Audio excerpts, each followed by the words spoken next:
से लागो त डर केहू देख ली त कह दी जाके मोरा घर। ए जान मिले में तोहरा से लागो त डर केहू देख ली त कह दी जाके मोरा घर। हमरा नाइखे नु झगड़ा मोले के सुनो बोला अरे ओहिर के लइका से प्यार भई पगली कौना के दम बट बोले के। अच्छा। अरे ओहिर के लइका से प्यार भई पगली कौना के दम बट बोले के। ना मन बा मार के धुआं धुआं कर दे। Music by Abhishek Gupta.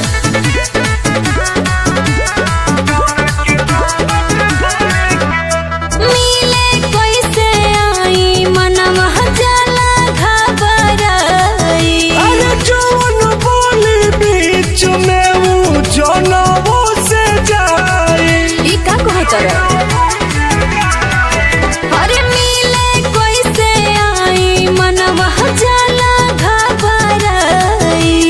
जौन बोली बीच में वो जनवो से जाई।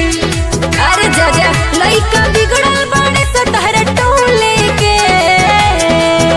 अरे ओहिर के लइका से प्यार भई पगली कौना के दम बट बोले के।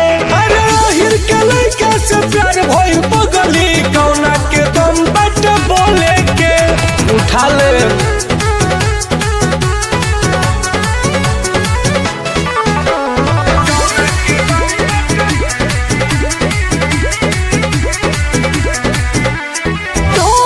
टून चिंटू के बाटे हमारे पनाजा।